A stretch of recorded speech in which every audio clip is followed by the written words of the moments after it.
Archbishop Dominiquae Bierman has traveled the world for over 3 decades proclaiming the gospel from Zion to the nations with miracles following. She exposes the false doctrines of replacement theology and preaches restoration to the Jewish Messiah, Yeshua HaMashiach. This is the revival of the third millennium, the 21st century like the first century.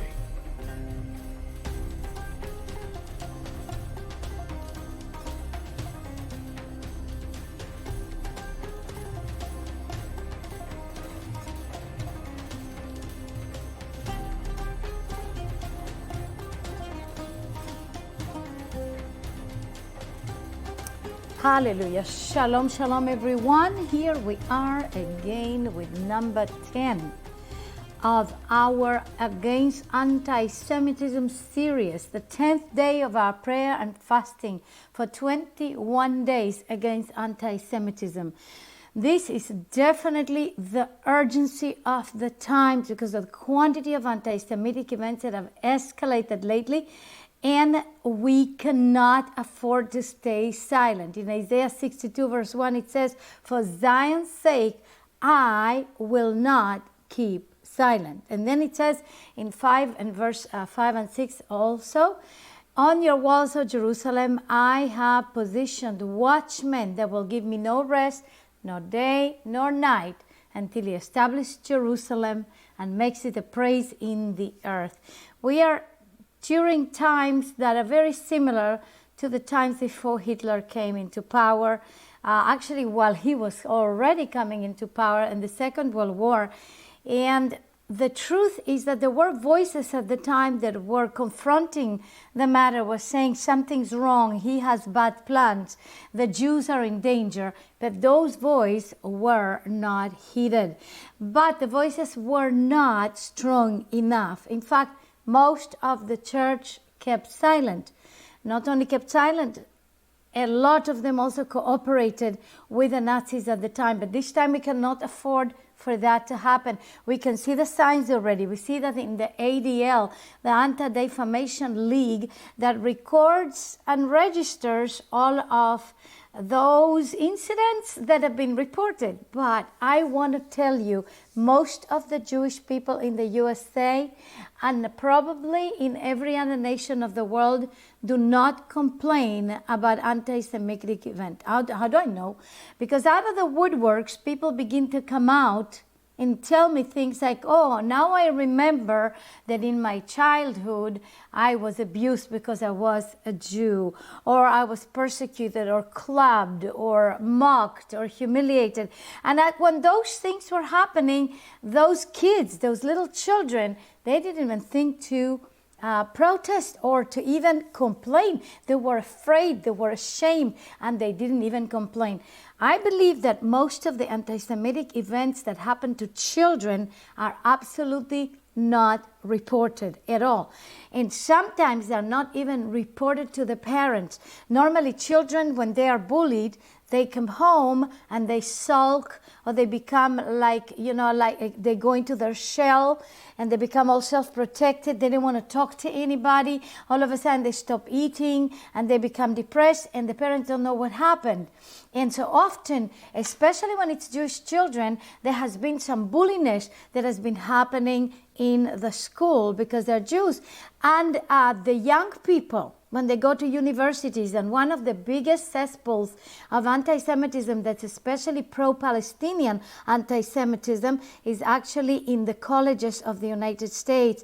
It's in the universities, even in the high schools, where graffiti like all kinds of Nazi symbols and other things show up in the bathrooms. And let's say you are a Jewish woman and you're going to go to the bathroom, and what you see there is a cuss word against you being Jew, and a swastika painted on the door of the bathroom. That has happened numerous times, both in high schools, in colleges, in universities. How do you think, let's say, a young Jewish girl would feel, a young Jewish boy would feel when he has that in the bathroom? Would he make waves? Would he go to complain? Would he tell something to the principal? Or would he tone it down so that he's not persecuted some more? I'm going to tell you the truth. Most of them tone it down so that they're not persecuted some more. And therefore, we need to be the voice of the voiceless right now. We need to voice their complaints in hopes that they will come out of the woodworks and that they will complain about the anti-Semitic events that are happening in the kindergarten, in the high schools, in the universities, in the colleges. Because I'll tell you, Americans, we have relinquished the education of our children to the New World Order, to globalists. We have relinquished the university studies to liberal professors that are teaching them about Palestine and about the Palestinian cause and about all kinds of things that have nothing to do with the Bible. In fact, they oppose the God of Israel in the Bible. And I'm going to show it to you today through scriptures how much this opposes the God of Israel in the Bible. But unfortunately, we have relinquished the education of our children all the way from the 60s,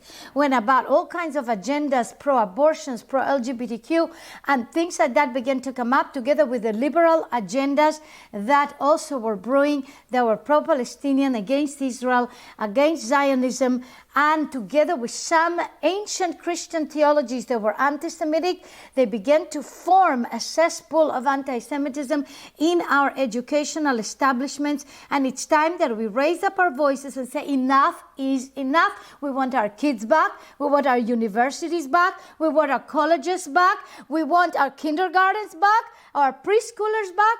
We want our schools back. We want our kids back from replacement theology, from anti-Semitism.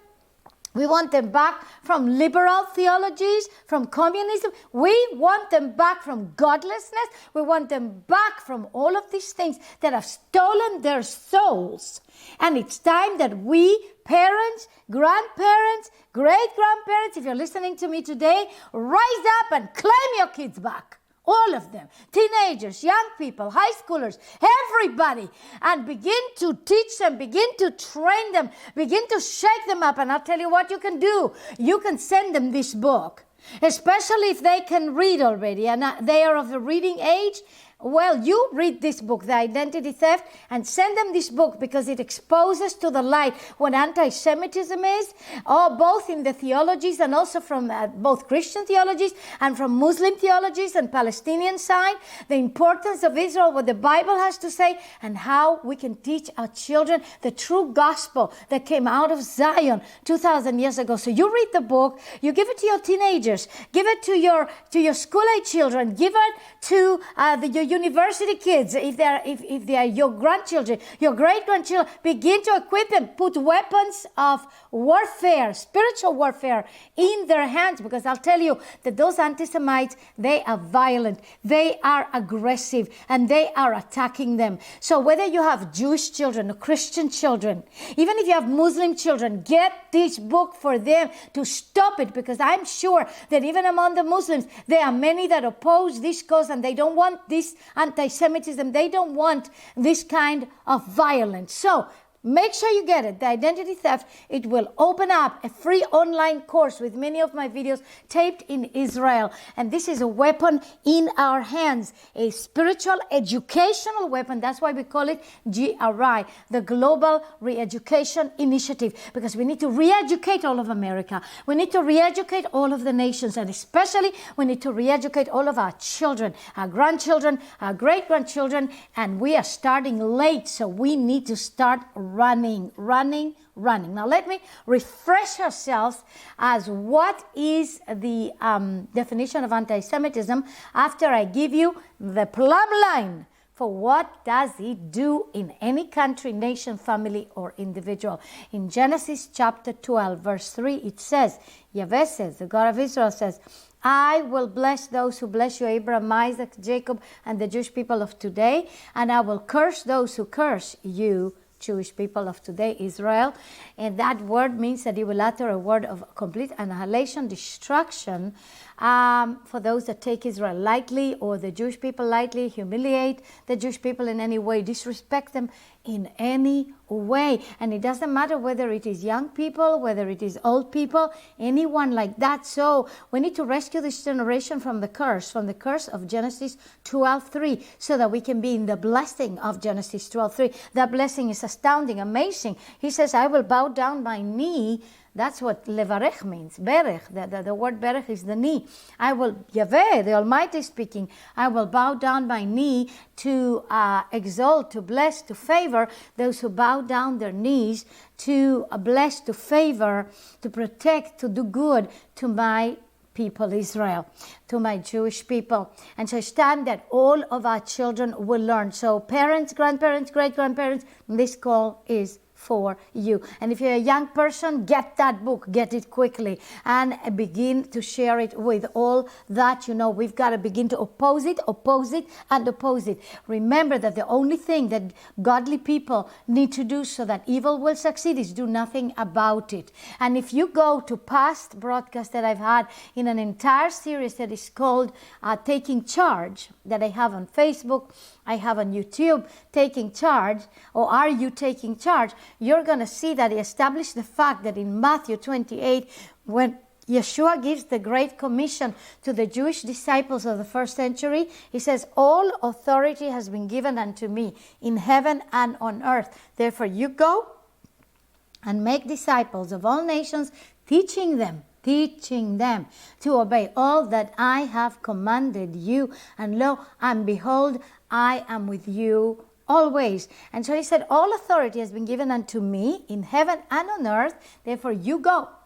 And therefore, if all authority is Yeshua's, then there is no authority that the devil has at all. The devil can only work through lies. The way that it works is through tactics of intimidation, of fear, like all the tactics of intimidation and fear that have been happening since the start of the COVID-19 pandemic. There's been so many tactics of fear and intimidation. And by the way, even blood labels that have been labeling the Jews as if the Jews brought in the plague. Can you imagine? Even that has happened during this time.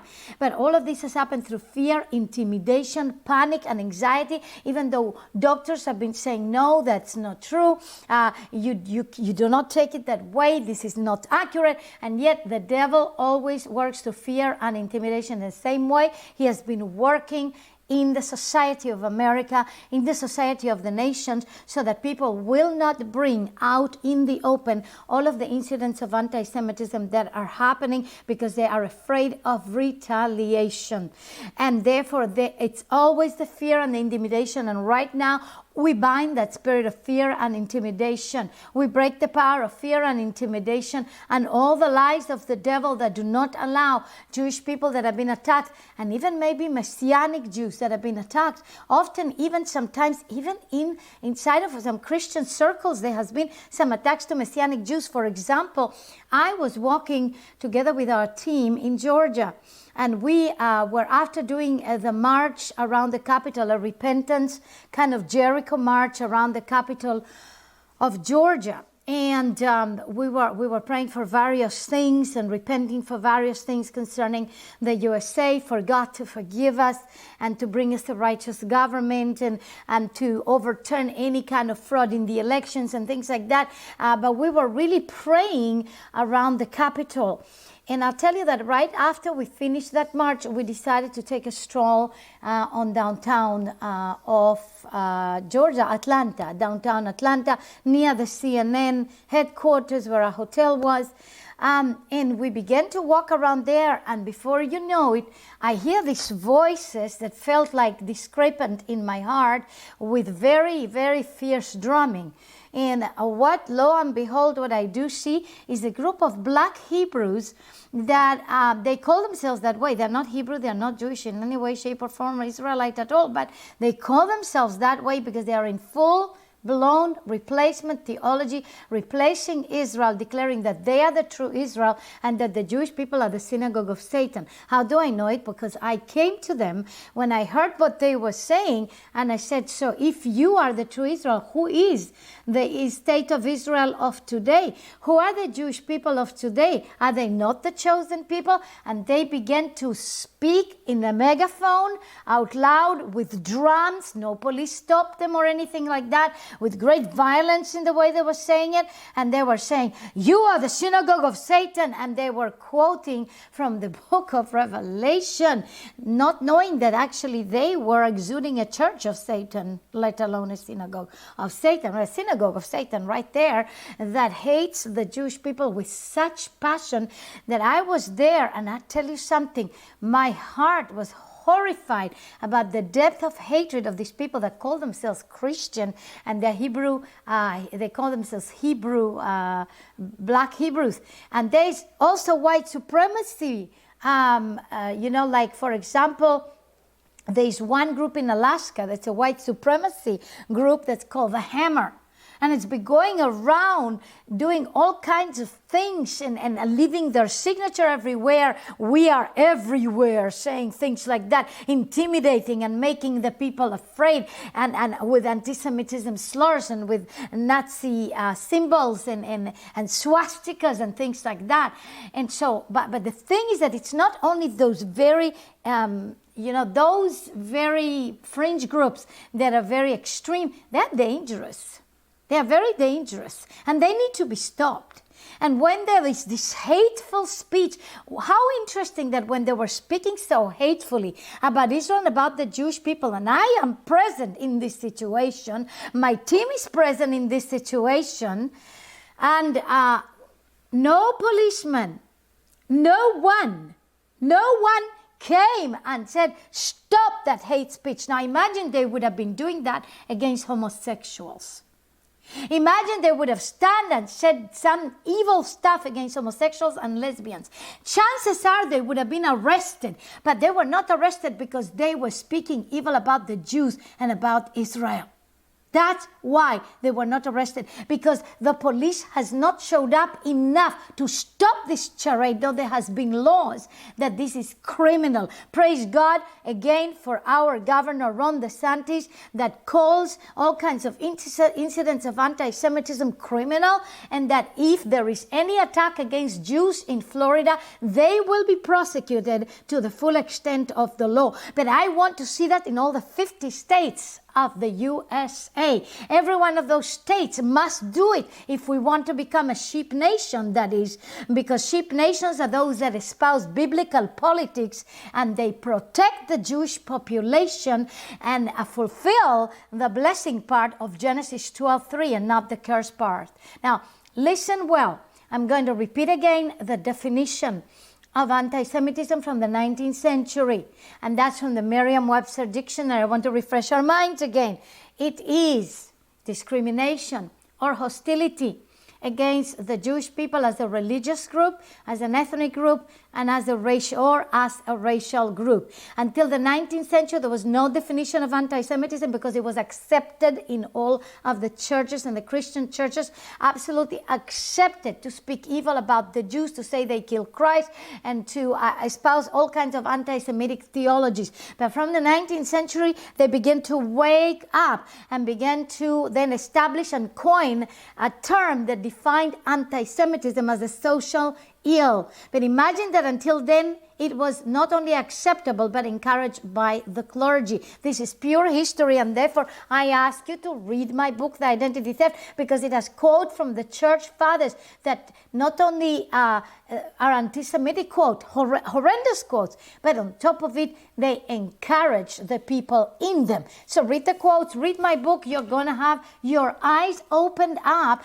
But that's from the Christian side. Many Jews that have been killed in the name of Jesus Christ, all the way to the Nazi Holocaust, the Nazi Shoah. But then the Palestinian cause was concocted as what I call Hitler's child.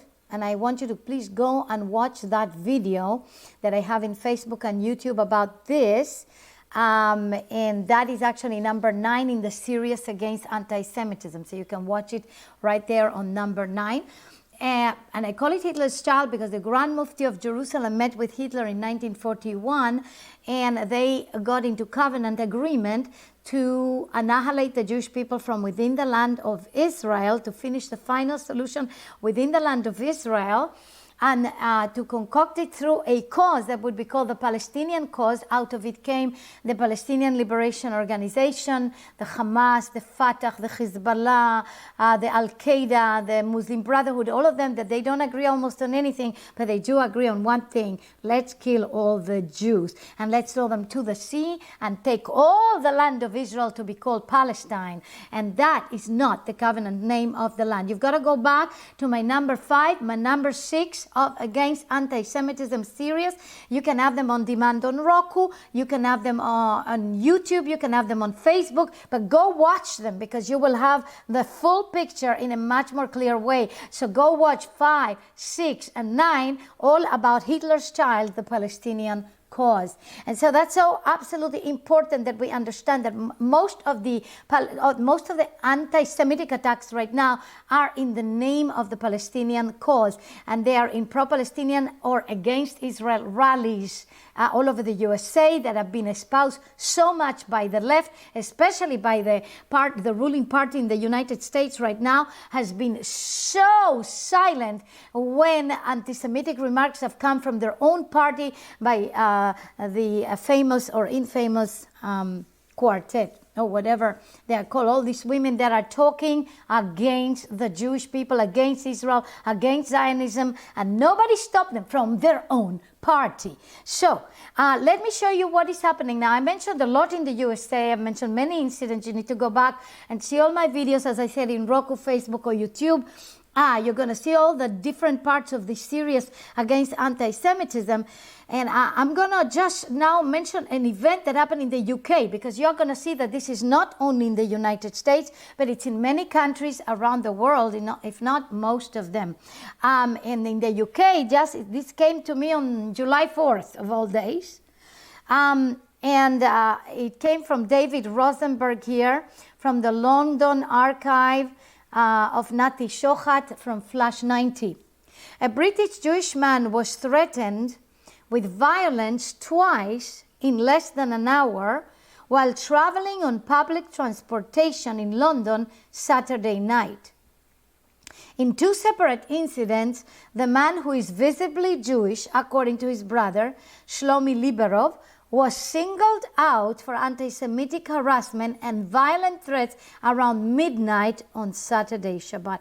In the first incident, Liberov wrote, his brother was riding on a bus towards Oxford Circus at approximately 11:30 p.m. Saturday night when a fellow passenger threatened to murder him, saying he would shank him, slit his throat for Palestine, and beat the shit out of you. The man who made the threats also made a number of vulgar comments, calling the Jewish man a F-U-C-K-I-N-G scumbag and an F-U-C-K-I-N-G Jewish. When the abuser stepped off the bus, he banged his hands on the doors while shouting, "Free Palestine!" and continuing to hurl vulgar insults. Less than an hour later, when the Jewish man stepped off the bus at Oxford Circus, he was again targeted for anti-Semitic abuse while riding down an escalator. One other man riding the escalator shouted, F-U-C-K-I-N-G, hate the Jews, while another said, we've got a Jew behind us.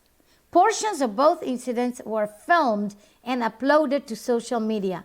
The victim's brother lamented that in London, walking in the street or using public transport when visibly Jewish, such as by wearing a kippah, a yarmulke, is likely to invite abuse. This happens all the time to friends, and is rather normal, but seems to have increased in recent times. The issue is historic police inaction means it's often unreported, Liberov told the Daily Mail. What did I tell you when I started this? I said most of the anti-Semitic events are not reported. And I'm going to tell you that I still remember when Rabbi Baruch and I were doing a glory conference in Paris, as we were invited by David Herzog at the time to do this conference in Paris with him. And we decided to walk through the Champs-Élysées to the Arc of Triumph. And we walked with our shofars in hands. Rabbi had a kippah on, and we were obviously Jewish. And I remember that as we were walking that way, some people came to us, people that were probably Jewish themselves, and they came to us and said, "Are you out of your mind that you are walking out like that, obviously Jewish, with your shofar out and with your kippah out? Are you not afraid?" And we said, "We absolutely are not afraid." Took out our shofars and blew it right there at the Arc of Triumph, because we refuse to be intimidated by the bullies of the Palestinian cause that is Hitler's child. Refuse to be intimidated. And I'm going to tell you something else. The God of Israel is stronger than any one of those intimidations and those fears. And in fact, he says clearly that he that touches the Jewish people touches the apple of his eye. He that touches Israel, in Zechariah chapter 2, touches the apple of his eye, and he's got a knee-jerk reaction. Lately, I've seen a post that was published on Facebook. It was published on Facebook by a page owned by some quote-unquote Palestinians. And it was about the founder of Aviatar, which is a special settlement in Judea and Samaria that has been contested by our enemies, really, has been contested. And they put a post there in which these quote-unquote Palestinian people, they were writing this thing. They were writing, and the picture was of the head of Aviatar together with his beautiful wife and all of his beautiful, gorgeous children and a baby. And they said, "I wish your wife will become a widow and your babies will become all orphans. Somebody kills you." And you know what? This man went, the Jewish man, the Israeli man, he went and he complained with Facebook, and Facebook refused to remove the post.